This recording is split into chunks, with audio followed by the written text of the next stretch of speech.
Alright, hello the internet and everyone on it. Welcome to Kumondo Let's Plays' The Beginner's Guide. I'm Kumondo, welcome to my channel. This is my first video, it's cool, it's fantastic, you guys are here, I'm here, it's gonna be great. And yeah, we're gonna play, for today's video we're going to play The Beginner's Guide. I was going to have my first video be solitaire, but my recording software is too good for that, apparently. Sorry about the camera being slightly behind compared to the audio and the regular gameplay. I wasn't able to fix that in the test videos, but we'll deal with it. In any case, enough about that. We are going to begin. So this is the Beginner's Guide. It's made by the same people who made the Stanley Parable, which is a very cool game as well. I understand it plays similar, but is otherwise different. Which narrows it down so much. But yeah, so controls and a white screen and calming beach Hi sounds. There. Thank you very much for playing The Beginner's Guide. My name is Davey Reedon. I wrote The Stanley Parable, and while that game tells a pretty absurd story, today I'm going to tell you about a series of events that happened between 2008 and 2011. We're going to look at the games made by a friend of mine named Coda. Now these games mean a lot to me. I met Coda in early 2009 at a time when I was really struggling with some personal stuff, and his work pointed me in a very powerful direction. I found it to be a good reference point for the kinds of creative works that I wanted to make. So just to start you off, this is, I think, the first game he ever made. It's a level for Counter-Strike. You can walk around here, by the way. And mostly it's just Coda learning the basics of building a 3D environment. Simple enough. But what I like is that even though he starts from the simple aesthetic of a desert town, he then scatters these colorful abstract blobs and impossible floating crates around the level. And of course, it destroys the illusion that this actually is a desert town, and instead this level becomes a kind of calling card from its creator. It's like a reminder that this video game was constructed by a real person. And it kind of makes you wonder, I like that. What was going through his head as he was building this? Yes, it does. This is what I like about all of Coda's games. I mean, not that they're all fascinating as games, but that they are all going to give us access to their creator. I want us to see past the games themselves. I want to get to know who this human being really is. And that's exactly what we're going to do here. Okay. So, it's 2008, Coda starts making these games, and he never releases any of them. He doesn't put them onto the internet, he just makes them and then immediately abandons them, and they sit on his computer forever.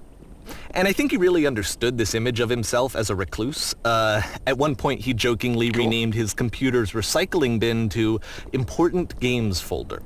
So, this was just how he worked. He tended to crank them out one after the other without even really pausing to try to understand what he had just made, until suddenly one day he just stopped. In 2011, That was it. He made his last game, and then he hasn't made another one since. And that's why I've taken this opportunity to gather all of his work together, is because I find his games powerful and interesting, and I'd like this collection to reach him, to maybe encourage him to start creating again. And if the people like you who play this also happen to find his work interesting, then I'm sure it'll just send that much stronger of a message of encouragement to Coda. So thanks for joining me on this. If you have a particular interpretation that I haven't mentioned here, or if you just need to get in touch, you can email me at daveywreden@gmail.com. Okay, that's about it for introduction. Let's take a look at Coda's first proper game. As each game is loading, I'll show you the date that it was completed. This first one was made in November 2008. Okay. So interesting so far. I might only have so much commentary to do since he's going to be talking as well, presumably. Warning. Visitor machine active. Shift destruction imminent. Okay. This game is called Escape from Whisper, and it's one of the more generic games you'll see from Coda. Debris in the way, so we gotta go the other way. You can click to fire the gun. Oh cool, thank you. I probably should have figured that one out on my own. Is there going to be anything to fire at? Hostile alien life form Oh. inbound. Yes? Maybe?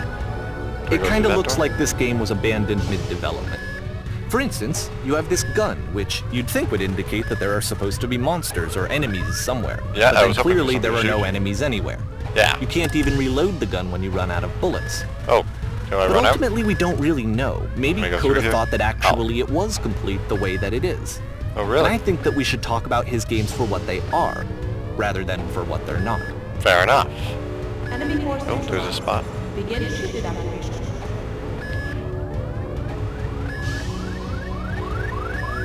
Is that... Yeah, there's glass I there. love how you can see the bottom of the universe from this room. Yeah. Very subtle. Okay, there's the yellow star there. Oh, okay, good. There. I guess I should have just walked up to the door. Okay. Ooh, corridors. You're now in a Apparently maze. the space station has a labyrinth on it. Yeah. Sure, I don't know. There's really no reason for it that I've ever been able to discern, so in the interest of time, I'm just gonna skip you on past it. Oh, really? Oh, fine. Fine. I'm going back in the maze. I want to solve it. Or, if you'd really like to solve the labyrinth, you're Yes, I welcome do. to do that too. Thank you. I'm gonna do it. Watch. Bam. Nope, this one. Oh, okay, maybe. And...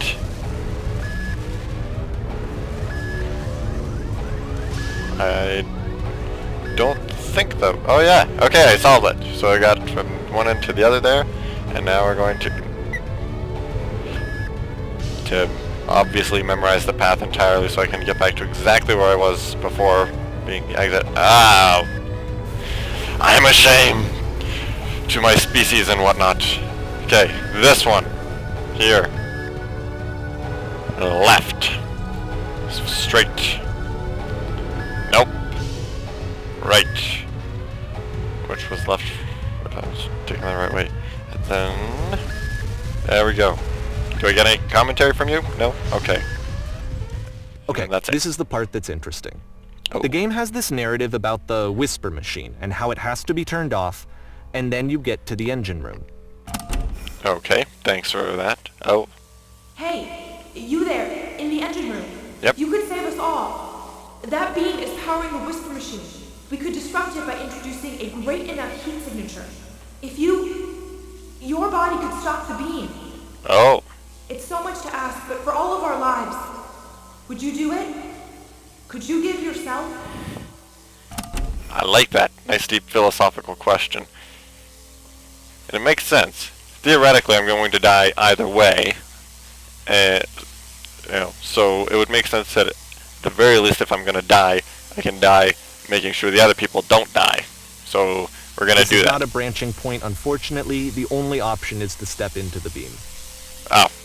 Well, I was going to do that anyways because, I'm a noble guy. Or at least I like to think so. And now Let I'm me pause here sideways. for a second. Okay. What you just experienced, stepping into the beam and then dying, Was is death. probably what Coda had initially intended when he was developing this level. I would think so. But when he first compiles and plays it, something goes wrong. There's a bug somewhere. Okay. And this is what happens instead. Oh. I'm in this room. Okay. And I'm assuming I gotta kill myself again, except I'm not gonna die. I levitate.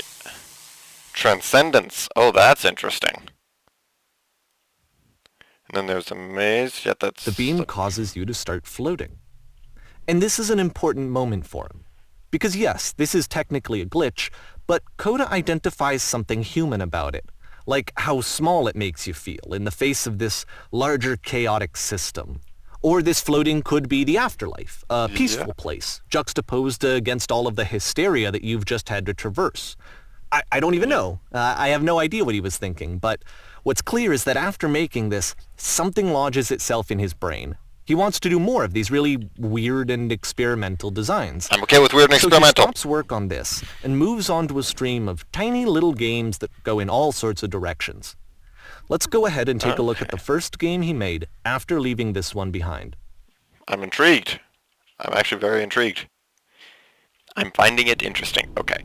So, Bricks is... The past was behind her. Simple enough. Does it change? No, we're not that advanced yet. Can I walk? In this game, you can only walk backwards. Ha-ha!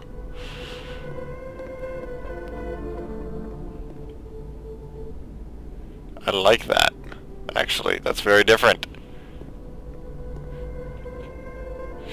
So it's a short and relatively minimalist experiment combining motion and narrative. It is less advanced than the previous game, but actually it seems to be more focused, more complete. Code is trying to give it a unique voice rather than simply basing it on a pre-existing trope. Uh-huh. I'm liking what I see. Like Twitch there, maybe.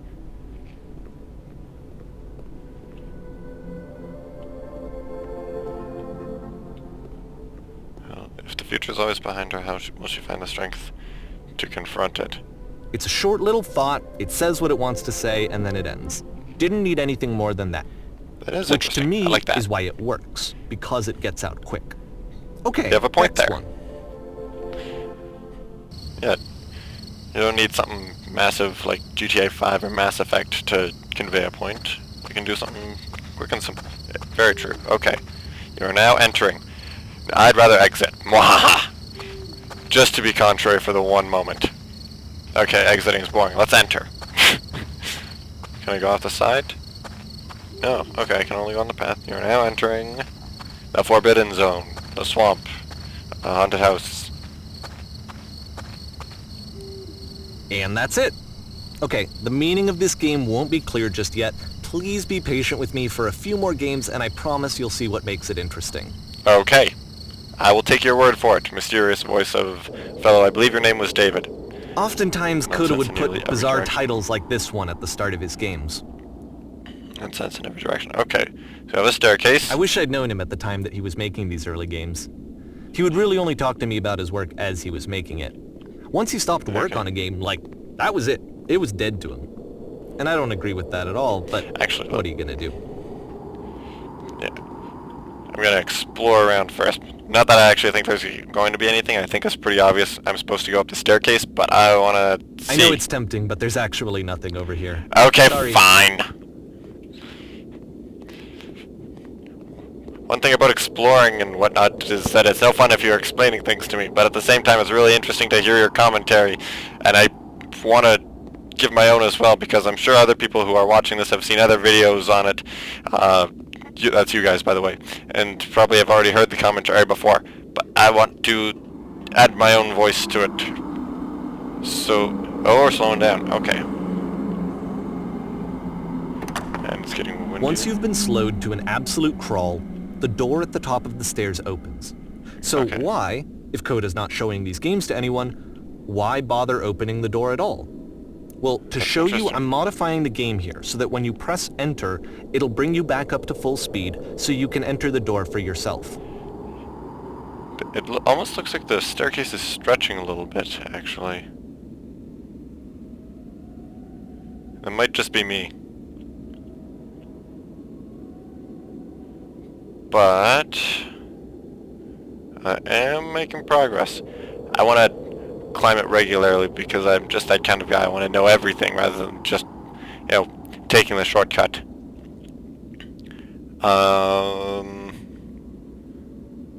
But it's still gonna take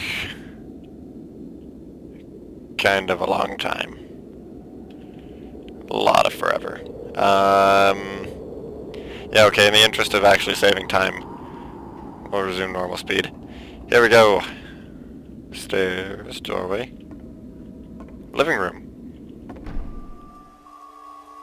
Oh. Okay. Game filled with chairs, except one chair is floating.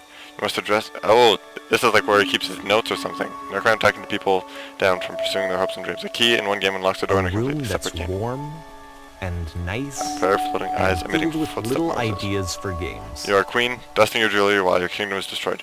A series of lavish manuals come into the game, giving you incorrect instructions on how to play. I like that. Coda would often tell me that he didn't mind if people thought of him as cold or distant.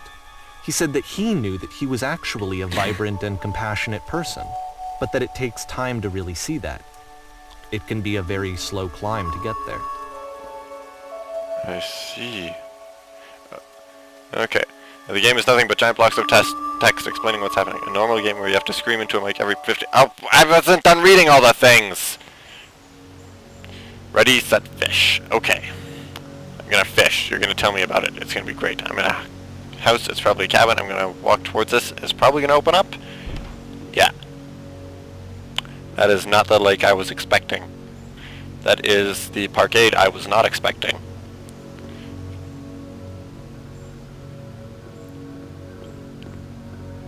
Okay, I almost wasn't even expecting a doorway here, or archway. Wooden stairs. Parkade. Still a parkade. Ready, set, fish. Okay, I can't turn back. This is the point of no return. Okay, can I jump? I can jump. Okay. Ah! Well, this is new for Coda. It's an actual puzzle. Go ahead and see if you can solve it. Don't tell me it's a puzzle until after I've flicked the switch. The button. Okay, interactivity. I like it. More than just walking. Dust. Dusty smoky ash. Dusty smoky ash. Okay. Oh. Here, I bet. If I close the one. Aha. Don't forget that solution, because we're going to see this puzzle again soon. Good. We're going to see it a lot. That's how developers should do it, is they train their audience, their partakers, in how to do things. Okay, we have dots. It's almost a face, but it's missing a mouth. Does it mean anything? Probably. It's probably has much deep existential meaning. We're gonna move on. Because it might be meaningful, but it's not important right now. I like that particular color of orange. Not that that's really important for anything either. Okay, we're in a nice building again. Oh, is that still the same concrete texture? Yeah, okay, so it just has wood rather than orange, so it looks nicer. So that seems to be it, right? You walk down a corridor, you solve a puzzle, you get to the end. Simple enough. Alright, now I'm going to modify the game again, so that when you press enter, it'll remove all of the walls from this room. Why? That seems oddly odd. But okay, pressing enter. Okay, so he's got ridiculous amounts of squiggly... How about that? There was more to it than we had any way of knowing.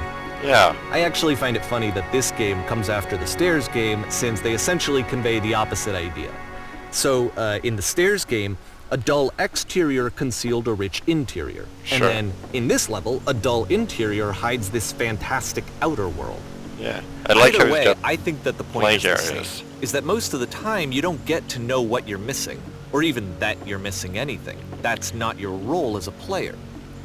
So if your role here is not to understand, then what is it?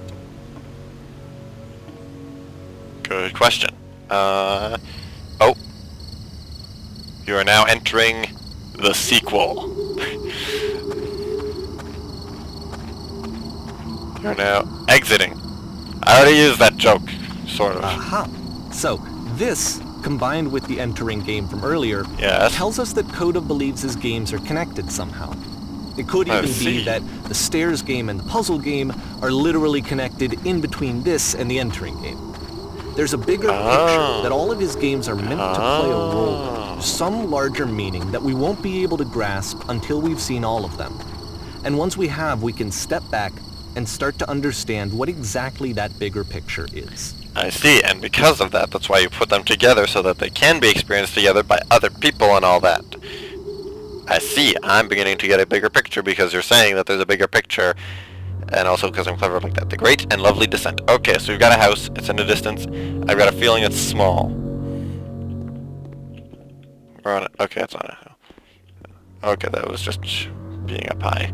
Let's talk about video game development for a second. Okay, I want to Every hear what you video have to game say. runs on what's called an engine, Yes. which determines what the game can and cannot do. Basically, So in other words, the engine is a set of tools for game development. in a way. But you need a set of tools to make the engine. To make all of these games, Coda is using an engine called Source. Like all engines, Source has certain things that it does well, and it has certain things that it does poorly. The streetwise fool. One of the things that it does very well is boxy linear corridors. That's why so many of Coda's games are set in these large, flat, empty rooms, is just because he's working with what the engine does well. Okay, fair enough. I want to... The tools available to the creator shape what kinds of creative work they're going to end up making. True. You might consider paying attention to the architecture in Coda's games, to notice how they seem to stem from an engine that's very good at producing linear, boxy corridors. Okay, will do. And I'm going to give up on the umbrella. I'm going to bet that door opens when I walk up to it. I noticed that there is much more detail here. We got an eaten meal in picture form. We have a street crisscrossed with many...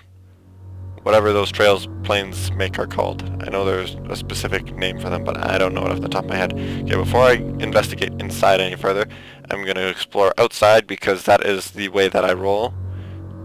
I'm going to ignore that, despite the fact that it's exactly what I came out here to see.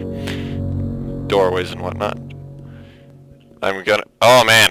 There's okay, I'm going to investigate inside more so. They've got 20 invisible Monopoly monies. It says it opens up and... okay. Oh, that's interesting. And then that's the door to outside. I didn't finish my bet, but yeah, it opens up. I was expecting it to be like one of those things where it's an impossible space. There's a long hallway. Yeah, okay, you don't do anything. A long hallway that leads past where this wall should be. One of those kind of things. I played quite a number of games that like to do that, so by quite a number I mean like 4 maybe, but I like it when they do that. I like impossible spaces and the like. So let's see, we've got a... oh, that's what you're talking about, boxy corridors. Now we have boxy corridors, but we're outside of them, walking along them. Interesting. I like this. Very abstract, ever so slightly laggy and stuff. Oh, that's interesting. I don't want to fall down. I want to experience the whole platforming all the way down. Yep.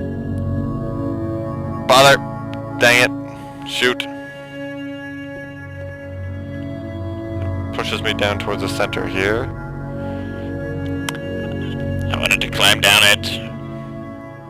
Oh well. But I like that. I like certain kinds of abstract. Like, deliberate abstract. I don't necessarily like random abstract unless it's like deliberately random. Might be a little bit hard to actually describe. Did that just close? I'm assuming that just closed. There's a light in there, presumably, or it's a key card. I don't think it's a key card. Okay. Also round, not boxy. Oh, you opened just the gate. Okay, so we're presumably in like a prison?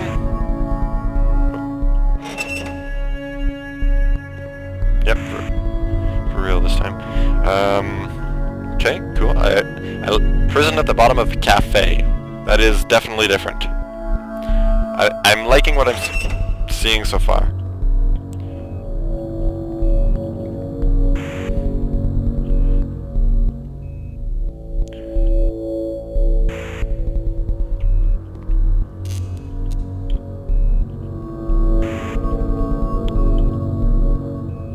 Oh, you didn't even squeak. You're closed. Oh, elevator. Wasn't expecting that. Ah. Oh, invisible walls. You're doing so good. Okay, fine. Apparently we are going in jail. This prison, funny enough, in Coda's original design, the doors stayed shut for a full hour before letting you go. If you don't mind, I think we're gonna skip that. Yeah, I think that's fair. But interesting. Okay. And then we go down. This is something that he and I used to argue about a lot. You know, whether a game ought to actually be playable, whether it means anything if no one can get through it. And I would always defend that, you know, all this work goes into the game, why not make it playable and accessible? And so we just got into heated arguments over it, and there was one time that after one of these conversations, he went home, and a day or two later, he sent me a zip file entitled Playable Games that was full of hundreds of individual games, each of which was just an empty box that you walked around in and nothing else. Believe me, I played every single one of those just to find out if there was like a gag hidden somewhere. Huh. There wasn't. My sympathies. But also, that is a beautiful level of spite. And at the same time, I mean, okay, so you can go down. Oh, more hallways that are locked. Okay, so down it is then. Down over at the actual stairs because I gotta follow such rules. Fine. Because glass. Okay. So we're going down, going down, going down. Oh, that looks like a courtyard in an outside sort of space. And it is a courtyard in an outside sort of space, and it's gonna... Those 3 dots. I've got a feeling that those mean something and help to connect these together. Did not close. Music's kind of nice. Okay, there's a door there. I'm gonna still explore everything here. I find you suspicious. Why did he put a gap on that side? Knowing what I know so far through the commentary and whatnot that he's given, I feel like every single thing has a meaning. Oh look! See? Impossible space, because obviously we came from upstairs, and there's a lot more upstairs, but over here, aha! Saw the trick there. It doesn't render unless you're actually inside. That's cool. I like just being able to see the trick there. See? So I play lots of games, again, like 4, that do that, and they're fun. I like it. Okay, so we've got... It's the puzzle again. Yeah, with the exact same solution as the last time. I was just gonna say we got the door puzzle. Okay, door puzzle 2, Return of Door Puzzle. I'm going to sleep on this one. I think it's gonna be really tricky. So yeah, I'm going to end the episode here, and we'll pick this up again right away because I want to see more of what happens. So long, farewell, safe travels, see you soon. Don't forget to write, like, comment, and subscribe. Have fun storming the castle. Don't take any wooden nickels as legal currency, but take them anyways, because seriously, wooden nickels, au revoir, etc., and good night. Stay tuned for more, and yeah.